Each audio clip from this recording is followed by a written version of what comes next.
하나님의 말씀은 에스겔 3장 16절에서 21절입니다. 7일 후에 여호와의 말씀이 내게 임하여 이르시되 인자야, 내가 너를 이스라엘 족속의 파수꾼으로 세웠으니 너는 내 입의 말을 듣고 나를 대신하여 그들을 깨우치라. 가령 내가 악인에게 말하기를 너는 꼭 죽으리라 할 때에 내가 깨우치지 아니하거나 말로 악인에게 일러서 그의 악한 길을 떠나 생명을 구원하게 하지 아니하면 그 악인은 그의 죄악 중에서 죽으려니와 내가 그의 핏값을 내 손에서 찾을 것이고 내가 악인을 깨우치되 그가 그의 악한 마음과 악한 행위에서 돌이키지 아니하면 그는 그의 죄악 중에서 죽으려니와 너는 내 생명을 보존하리라. 또 의인이 그의 공의에서 돌이켜 악을 행할 때에는 이미 행한 그의 공의는 기억할 바 아니라 내가 그 앞에 거치는 것을 두면 그가 죽을지니 이는 내가 그를 깨우치지 않음이니라. 그는 그의 죄 중에서 죽으려니와 그의 핏값은 내가 내 손에서 찾으리라. 그러나 내가 그 의인을 깨우쳐 범죄하지 아니하게 하므로 그가 범죄하지 아니하면 정령 살리니 이는 깨우침을 받음이며 너도 내 영혼을 보존하리라. 오늘 우리에게 주신 하나님의 말씀입니다. 성도 여러분, 오늘의 이 위기의 시대 속에서 우리 성도들 오늘도 안전하고 강건하시고 또 성탄하시는 주님의 은혜로 인해서 복된 날 삼으시기를 주의 이름으로 축원합니다. 어제 이미 말씀드린 대로 안타깝게 오늘부터는 모든 것이 비대면으로 전환을 해야 하는 날입니다. 이제 다시 영상으로만 우리가 새벽 묵상을 하고 또 예배를 드리고 회의를 하고 해야 하는 형편인데 우리가 이렇게 애쓰고 수고하는 만큼 이 전염병이 빨리 종식이 되고 모든 것들이 우리가 예전에 하던 대로 회복될 수 있도록 우리 성도들이 힘써서 더 기도해 주시기를 간곡히 부탁을 드립니다. 오늘 16절부터 21절 혹시 제목이 있는 성경책을 가지신 분들은 오늘 본문을 보시면 파수꾼 에스겔이라는 제목이 붙어 있는 것들을 많이 보실 거예요. 하나님께서 선지자 에스겔을 영적 파수꾼으로 불러서 세우시는 그런 내용의 말씀입니다. 오늘 본문에서 에스겔은 회개를 선포해야 할 세 부류의 대상을 하나님으로부터 전달을 받았습니다. 즉, 이 세 부류를 찾아가서 그들에게 각각 회개를 선포하라는 말씀을 받은 것인데 그 세 부류는 누구냐면 첫 번째 18절 말씀에 보면 하나님의 말씀을 아주 우습게 여기고 습관적으로 하나님의 경고에 귀를 막는 사람들을 말합니다. 우리 주변에도 보면 하나님의 말씀을 참 우습게 여기는 사람들이 있어요. 그리고 하나님의 이 경고가 아무리 강력하게 선포돼도 그냥 귀를 막고 듣지 않으려고 하는 사람들이 있어요. 다 하나님의 말씀을 무시하거나 우습게 여기는 태도이지요. 또 두 번째 19절 말씀에 보면 하나님의 경고를 두려워하면서도 과거의 악행을, 즉 하나님의 말씀을 듣기 전에 그 악행을 끊어버리지 못하는 사람들이 있어요. 그들도 악인이에요. 하나님 말씀을 두려워하면서도 원래 살던 삶을 그대로 지속해서 사는 사람들, 그들도 결코 의인이 아니라 악인들입니다. 세 번째 부류의 사람들은 20절 말씀인데 하나님의 경고가 자기와는 무관한 것으로 알고 자신의 잘못을 깨닫지 못하는 사람들. 다시 말하면 말씀이 있는 것조차 인식하지 못하고요. 전혀 하나님 없이 하나님이라는 존재는 자기와는 전혀 무관한 존재로 그런 인식 속에 살아가는 사람들을 말합니다. 하나님의 말씀을 우습게 여기는 사람이나 말씀을 두려워하면서도 그 말씀을 듣고 악행을 끌어버리지 못하는 사람이나 아니면 하나님과 전혀 관계가 없는 삶을 사는 사람들이나 이들은요 다 악인들입니다. 그들이 세상에서 사람들의 시선으로 볼 때는 조금 공의로운 것 같아 보이기도 하고 도덕적인 것처럼 보일 수도 있고요. 또는 고고한 삶을 사는 것 같아 보일지라도 하나님 없이 또는 하나님을 무시하면서 사는 이들은요, 다 하나님 앞에서 악인에 불과할 뿐입니다. 그런데 중요한 사실은 그 악인들은 자기들이 악인인 줄을 모르고 산다는 사실이에요. 대놓고 악한 사람들, 하나님을 두려워하면서도 악함을 지속하는 사람들, 자신은 전혀 악인이 아니라는 이 착각 속에 사는 사람들, 그들은 다 하나님 앞에서 의인에 불과합니다. 하나님께서 이 선지자 에스겔을 파수꾼으로 부르셨다는 얘기는 뭐냐면, 다시 말하면 그들에게 가서 하나님의 말씀을 선포해서 하나님은 당신들과 상관이 있으며 하나님은 당신들을 말씀으로 깨우치기 원하며 그 말씀을 듣지 못하는 사람들에게는, 회개하지 않는 사람들에게는 하나님의 진노의 심판이 임할 것이라는 것을 깨우쳐 주라는 것이에요. 여러분, 우리가 지난번에 마태복음을 할 때 말씀을 드렸는데, 헤롯이라는 인물이 있잖아요. 세례 요한에게 하나님의 말씀을 듣는 것을 좋아했어요. 하나님의 말씀을 들으면서 두려워하기도 했어요. 그러면서 세례 요한이 모든 백성들이 선지자로 인정한다는 사실을 알고 두려워했어요. 그런데 결과적으로는 어떻게 했죠? 세례 요한을 참수하지 않습니까? 목을 베지 않습니까? 영적 파수꾼을 향해서 오히려 더 큰 악행을 저지른 거예요. 그가 하나님을 몰랐습니까? 그가 하나님의 말씀을 안 들었습니까?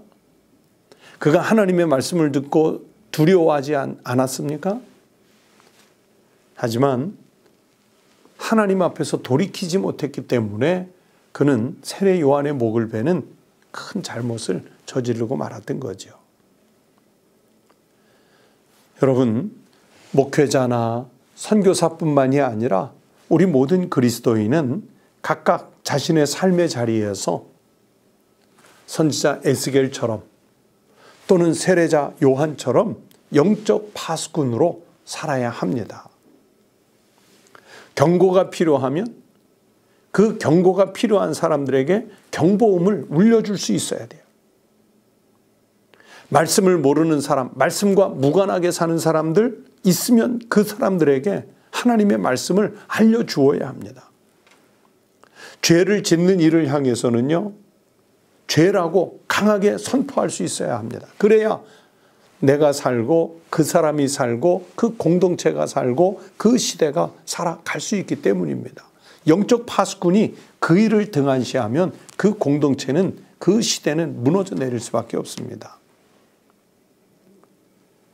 세계에서 역사 속에서 가장 큰 인간이 만든 구조물이라고 하는 것이 만리장성이라고 하죠. 중국 진시황이 만든 만리장성인데, 저도 만리장성을 가서 보니까 정말 끝도 없이 펼쳐진 성벽이더라고요. 진시황 때부터 북방에 있는 돌궐족 또는 여진족, 몽골족이 쳐들어오지 못하도록 험준한 산에 만리나 되는 장성을 쌓은 것이지요. 그런데 그런 만리장성을 쌓아놓고도요, 한족은 무너졌습니다. 돌궐족에게, 몽골족에게 뚫려서 함락을 당할 때가 있었습니다. 왜 그랬을까요? 장성이 부실해서 그렇습니까? 장성이 약한 돌로 쌓아서 그렇습니까? 아닙니다. 두려움에 절었던 파수꾼들이 성문을 열어주었기 때문입니다. 파수꾼은 그런 거예요. 아무리 견고한 성을 쌓아도요, 파수꾼이 그 성을 제대로 지키지 못하면 성문은 열리고 성 안의 세력들은 무너지게 돼 있습니다. 하나님은 에스겔 선지자에게 바로 그런 영적 파수꾼의 사명을 맡기신 것이고요. 오늘은 우리들에게 그 영적 파수꾼의 사명을 그렇게 맡기신 거예요. 그러면 우리 그리스도인은 오늘 우리가 살고 있는 삶의 자리에서, 그게 가정, 일터, 이 시대, 이 사회, 우리의 이웃들 속에서 그리스도인은 영적 파수꾼으로서 살라는 사명을 부여받은 것입니다. 그래서 이 시대를 지키고 우리 사회를 지키고 우리 가정을 제대로 건강하게 지켜내기 위해서는 성도 여러분, 우리가 하나님 앞에 영적 파수꾼으로 부름을 받았다는 사실을 인식하고 있어야 됩니다. 오늘 우리가 지켜야 할 그 자리를 하나님 말씀으로, 기도로, 성령의 능력으로 잘 지켜내서, 아니 지키는 뿐만이 아니라 하나님 말씀으로 감화와 감동을 일으켜서 더 크게 하나님의 영광을 나타낼 수 있는 그런 공동체로, 그런 시대로 만들어가는 일에 쓰임을 받는 우리 모든 성도들, 일꾼들, 믿음의 사람들이 꼭 되시기를 주의 이름으로 축원합니다. 기도하겠습니다. 하나님 아버지, 성탄절 바로 눈앞에 두고 있는 거룩한 날입니다. 동방의 박사들이 별 하나만 보고 주님을 찾아 먼 길, 순례의 길을 떠났던 것처럼, 또 들판에서 자던 목자들이 아기 예수의 탄생 소식을 듣고 자신들이 달릴 수 있는 힘을 다해 주님께 경배하기 위해 달렸던 것처럼, 하나님, 오늘 우리는 이 시대 속에서 더 열심히 주님께 달려가 주님이 우리에게 말씀하시는 그 음성, 주님의 복음을 듣게 하여 주시옵소서.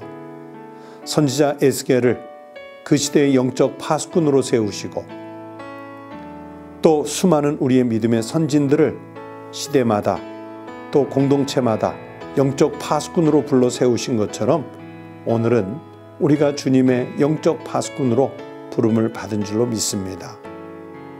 하나님, 우리 거룩한 영적 파수꾼들이 이 교회 공동체 안에 있음으로 인해서 교회가 생명력 있는 교회, 세상에서 빛이 되고 소금이 되는 교회, 하나님의 말씀과 복음의 능력이 살아있는 교회가 되게 하여 주시옵소서.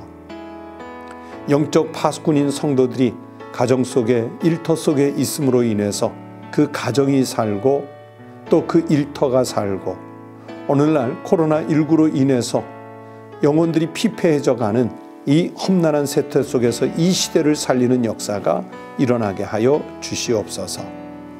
하나님 아버지, 오늘도 이른 새벽을 깨워서 정말 간절하게, 간곡하게 가슴을 쳐가며 하나님의 뜻을 구하며 기도하는 우리 성도들의 기도와 간구를 들어주시고, 하나님께서 이 땅에 주님의 강림하시는 것과 같은 평안과 평화가 회복되게 하여 주시옵소서. 성탄의 때가 전염병으로 인해서 위축되지 말게 하시고, 우리가 각각 처해 있는 형편과 위치와 상황은 다를지라도 그곳에 친히 강림하시는 성육신하신 주님의 은혜로 충만케 하여 주시옵소서. 우리의 죄를 속량하시기 위해서 친히 아기 예수의 몸을 입고 오신 우리 주님 예수 그리스도의 이름으로 간절히 기도드리옵나이다. 아멘. 오늘 아침 하나님 말씀을 생각하시면서 같이 기도할 제목을 나누겠습니다. 첫 번째는 코로나19로 곤경에 처해 있는 우리의 이웃들, 우리 국민들이 있는데, 여러분, 이 모든 시대의 회복을 위해서 기도하십시다. 오늘 성경의 말씀대로 에스겔이 그 무너져가는 사회 속에서 영적 파수꾼이 됐던 것처럼, 오늘 모든 것들이 멈추고 무너지고 위축되는 시대 속에서 교회와 그리스도인이 있음으로 인해서 우리의 이웃이, 우리의 국민들이 회복될 수 있도록 위해서 기도하십시다. 두 번째는 성도들이 이제 교회에 오지는 못하시지만 어느 처소, 어느 곳에 있든지 온전한 예배자가 될 수 있도록, 교회 공동체가 여전히 살아 움직일 수 있도록 위해서 기도하십시다. 세 번째는 이 땅에 성육신하신 우리 주님의 평화와 생명의 복이 우리 가정 속에, 우리 직장 속에, 우리 교회 속에, 우리 나라 속에, 이 시대 속에 충만하도록 기도하십시다. 다 함께 기도하시겠습니다.